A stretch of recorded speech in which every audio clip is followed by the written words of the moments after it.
And we're going to continue with the 33rd chapter of A Connecticut Yankee in King Arthur's Court. It is called 6th Century Political Economy, and that is what the boss is talking about. That he pays less wages than some of the owners that he's talking to, but he's bringing the cost of living down by doing this, so their wages go further, but they do not seem to understand what he's talking about.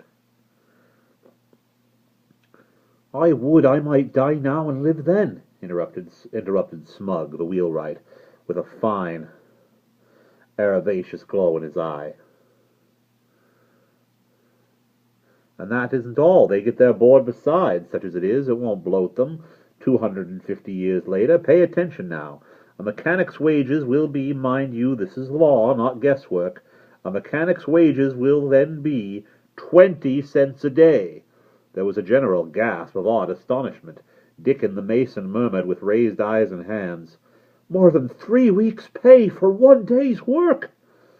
"Riches, of a truth, yes, riches," muttered Marco, his breath coming quick and short with excitement.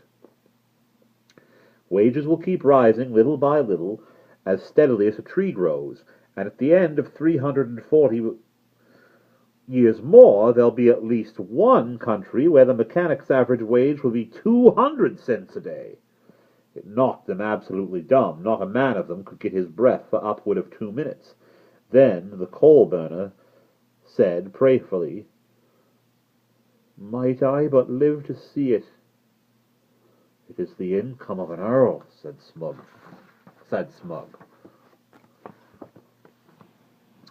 "An earl, you say?" said Dolly. "You could say more than that and speak no lie. There's no earl in the realm of Bagdemagus that hath an income like that. Income of an earl. It's the income of an angel. Now then, that is what's going to happen as regards wages in that remote day. That man will earn, with 1 week's work, that bill of goods which it takes you upwards of 50 weeks to earn now. Some other pretty surprising things are going to happen, too, Brother Dowley. Who is it that determines every spring what the particular wages of each kind of mechanic, labourer, and servant shall be for that year? Sometimes the courts, sometimes the town council, but most of all the magistrate. Ye may say, in general terms, it is the magistrate that fixes the wages. Doesn't ask any of those poor devils to help him fix their wages for them, does he? That were an idea. The master that'd pay him the money is the one that's rightly concerned in that matter, ye will notice. Yes, but I thought the other man might have some little trifle at stake in it too, and even his wife and children, poor creatures. The masters are all these noble, rich men, the prosperous generally. These few, who do no work, determine what pay the vast hive shall have who do work. You see, they're a combine, a trade union, to coin a new phrase, who band themselves together to force their lowly brother to take what they choose to give. 1,300 years hence, so says the unwritten law, the combine will be the other way, and then how these fine people's posterity will fume and fret and grit their teeth over the insolent tyranny of trade unions. Yes, indeed, the magistrate will tranquilly arrange the wages from now clear away down into the 19th century, and then all of a sudden the wage earner will consider that a couple of 1,000 years or so enough of this one-sided sort of thing, and he will rise up and take a hand in fixing his wages himself. He will have a long and bitter account of wrong and humiliation to settle. Do ye believe that he actually will help to fix his own wages? Yes, indeed, and he will be strong and able then." Brave times of a truth," sneered the prosperous Smith. "Oh, and there's another detail. In that day a master may hire a man for only just 1 day or 1 week or 1 month at a time if he wants to." "What?" "It's true. Moreover, a magistrate won't be able to force a man to work for a master a whole year on a stretch, whether the man wants to or not." "Will there be no law or sense in that day?" "Both of them, Dowley. In that day a man will be his own property, not the property of magistrate and master. and he can leave town whenever he wants to if the wages don't suit him, and they can't put him in the pillory for it." "Perdition catch such an age!" shouted Dowley in strong indignation. "An age of dogs! An age barren of reverence for superiors and respect for authority, the pillory!" "Oh, wait, brother. Say no good word for that institution. I think the pillory ought to be abolished." "A most strange idea. Why?" "Well, I'll tell you why. Is a man ever put in the pillory for a capital crime? No. Is it right to condemn a man to a slight punishment for a small offense and then kill him?" There was no answer. I had scored my first point. For the first time the smith wasn't up and ready. The company noticed it. "Good effect. You don't answer, brother. You were about to glorify the pillory a while ago and shed some pity on a future age that isn't going to use it. I think the pillory ought to be abolished. What usually happens when a poor fellow is put in the pillory for some little offense that didn't amount to anything in the world? The mob try to have some fun with him, don't they? Yes. They begin by clodding him, and they laugh themselves to pieces to see him try to dodge one clod and get hit with another. Yes. And they throw dead cats at him, don't they? Yes. Well then, suppose he has a few personal enemies in that mob, and here and there a man or a woman with a secret grudge against him, and suppose especially that he is unpopular in the community for his pride or prosperity, or one thing or another. Stones and bricks take the place of clods and cats presently, don't they? There is no doubt of it.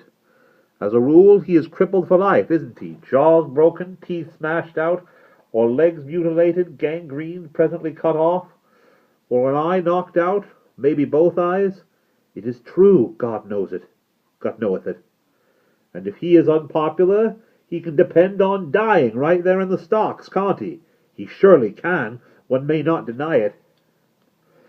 I take it none of you are unpopular by reason of pride or insolence, or conspicuous prosperity, or any of those things that excite envy and malice among the base scum of a village. You wouldn't think it much of a risk to take a chance in the stocks." Dowley winced visibly. I judged he was hit, but he didn't betray it by any spoken word. As for the others, they spoke out plainly and with strong feeling. They said they had seen enough of the stocks to know what a man's chance in them was, and they would never consent to enter them if they could compromise on a quick death by hanging. Well, to change the subject, for I think I have established my point, that the stocks ought to be abolished, I think some of our laws are pretty unfair. For instance, if I do a thing which ought to deliver me to the stocks, and you know I did it, and yet keep still and don't report me, you will get the stocks if anybody informs on you." "Ah, but that would serve you right," said Dowley, "for you must inform, so saith the law." The others coincided. "Well, all right, let it go, since you vote me down, but there's one thing which certainly isn't fair. The magistrate fixes a mechanic's wage at 1 cent a day, for instance.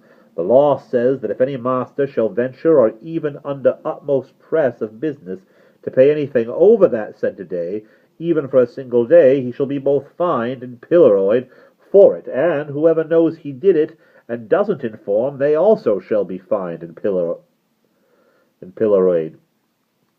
Now it seems to me unfair, Dowley, and deadly peril to all of us, but because you thoughtlessly confessed a while ago that within a week you have paid 1 cent and 15 mil. Oh, I tell you that was a smasher. You ought to have seen them go to pieces, the whole gang. I had just slipped up on a poor, smiling and complacent Dowley, so nice and easy and softly that he never suspected anything was going to happen till the blow came crashing down and knocked him all to rags. A fine effect. In fact, as fine as any I ever produced, with so little time to work it up. But I saw in a moment that I had overdone the thing a little. I was expecting to scare them, but I wasn't expecting to scare them to death. They were mighty near it, though. You could see they had been a whole lifetime learning to appreciate the pillory, and had to have a thing staring them in the face, and every one of them distinctly at the mercy of me. A stranger. I chose to go and report, well, if I chose to go and report, well, it was awful, and they couldn't seem to recover from the shock. They couldn't seem to pull themselves together. Pale, shaky, dumb, pitiful. Why, they weren't any better than so many dead men. It was very uncomfortable, of course. I thought they would appeal to me to keep mum, and then we would shake hands and take a drink all round and laugh it off. And there an end. But no, you see, I was an unknown person among a cruelly oppressed and suspicious people, a people always accustomed to having advantage taken of their helplessness, and never expecting just or kind treatment from any but their own families and very closest intimates. Appeal to me to be gentle, to be fair, to be generous, of course they wanted to, but they couldn't dare. And that's the end of chapter 33.